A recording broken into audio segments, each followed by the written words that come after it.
I want to thank you, everyone, for this insightful conversation. And as we come to the end of the hour, I'd like to end the conversation the same way that it began, with a tour de table. So one of the premises of this podcast is that there's too much talking and not enough doing.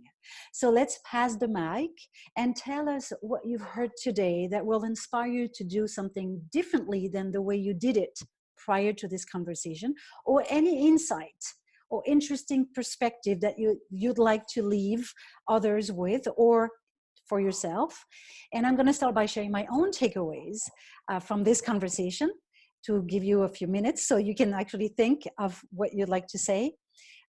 What I'm taking away from this conversation is two things.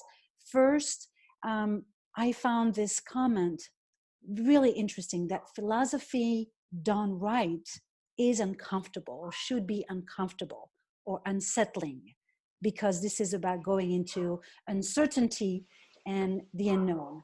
This to me is something that I want to think more.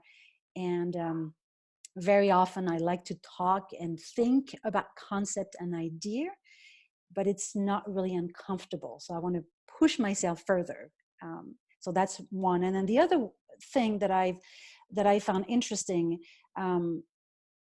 is almost an answer to the original question: can philosophy be a magic pill to heal society? And to me, the answer is yes. And the reason is, philosophy, in addition to being a gateway to change society's structures, is first and foremost a tool that can help one to go through a personal journey.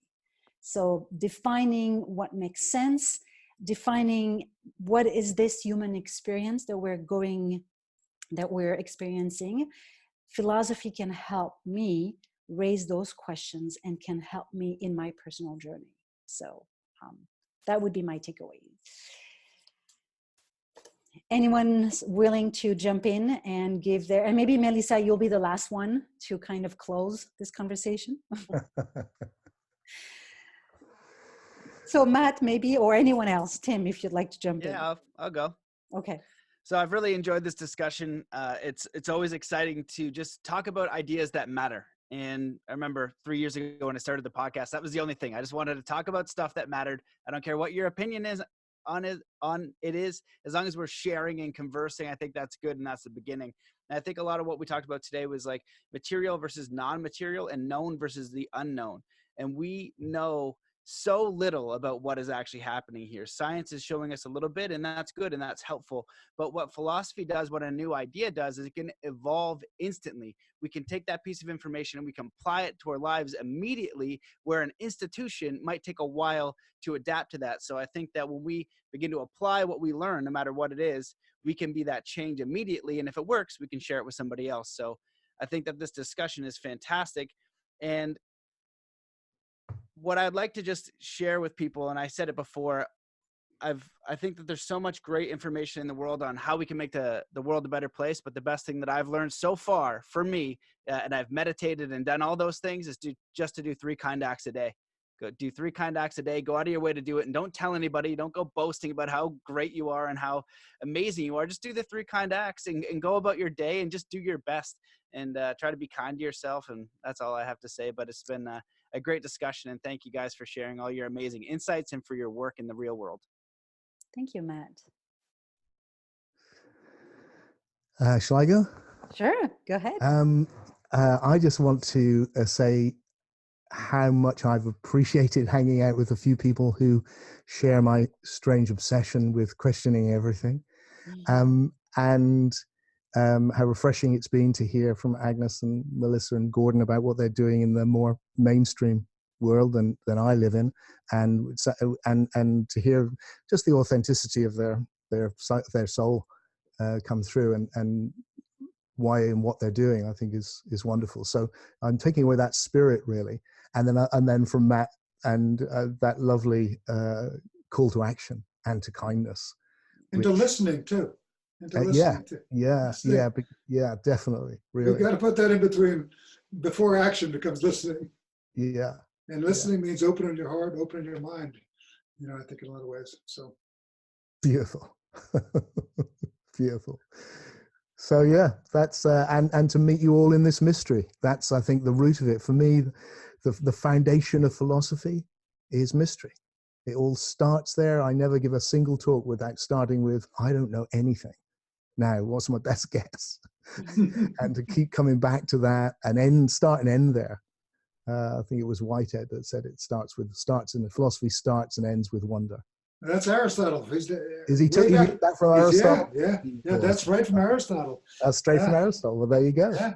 Even better. Yeah. Even older. And sometimes it's really important to I'll come in here is when I see students who have that wonder, sometimes it's difficult for people to own their own gifts, and occasionally I run into students with that kind of wonder, and I try to tell them, you got something special. I go, what are you talking about? It comes so naturally.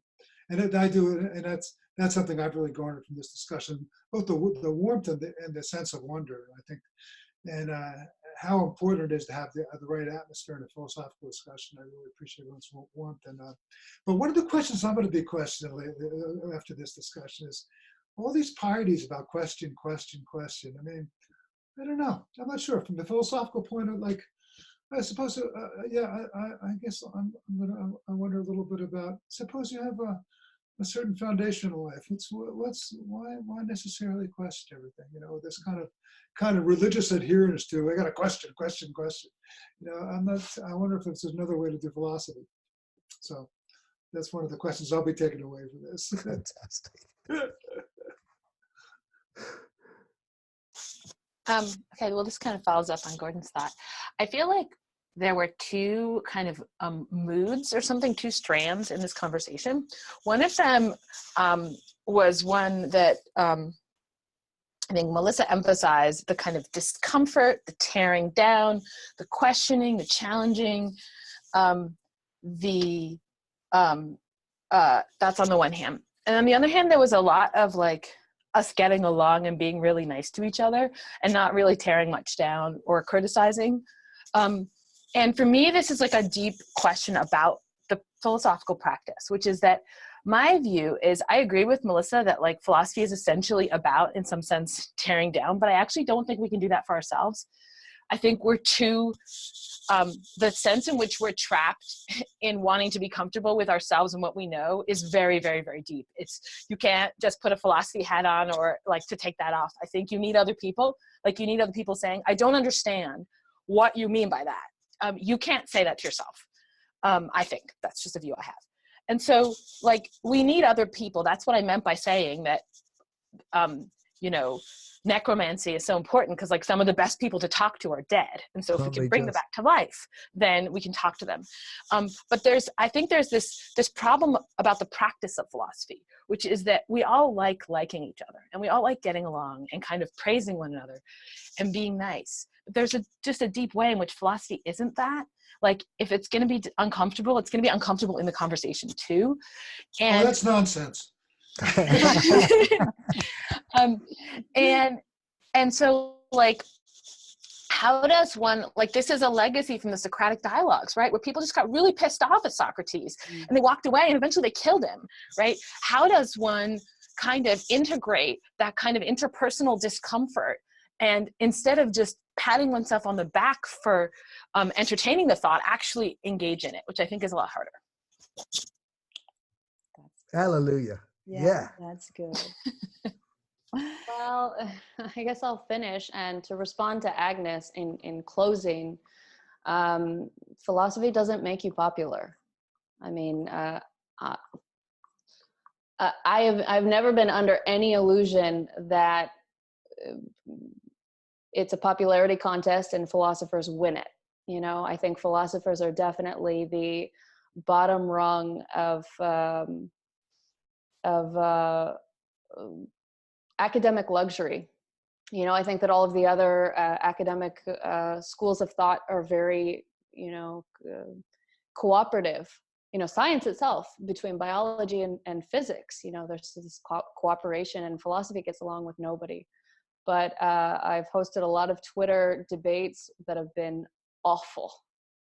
And people, my boyfriend says, you know, why are you arguing with people on Twitter all the time? And I say, but that's philosophy. You know, it's not that I'm like personally arguing, but the whole point is to have things challenged. So I think with this particular group, everybody is so different, but I think everybody's also so open-minded. And the only thing that I can say is that as I've been speaking, I've looked at all of your faces as I say words like philosopher or say words like scientist, and I've wondered that, you know, even though we're all open-minded, we're still constructing some different identifying qualities behind the word scientist. You know, scientist is thousands of people who are scientists, and what person do we think of when we say that word? So I think there will always be this need to debate, but you need someone to show you how they're using the same words as you are. And that's what I've gotten from this. You know, for me, it didn't need to be combative, because as I was listening to everybody else describe things from their own perspective, I could see that you all defined philosopher and scientist differently than I did, which is very enlightening for me, because then I start to think, well, crap, like I've been using these words thinking that everybody was on the same page as me for a very long time. So even though I love the combative Twitter, and even though I have no illusions that I'm going to win the popularity contest, I still think that having, you know, a nice conversation, you can still have your illusions undone, you know. And I've had you know, my conceptualization of philosophy has already been undone like 3 times in this conversation, you know. So it is working, even if we're kind. So Very well. Well, thank you so much, everyone, for spending time today. I think we all thank all you. gonna think Thank about you, it. Virginie, for Bringing making us it happen. Thank you so much. Really appreciate it.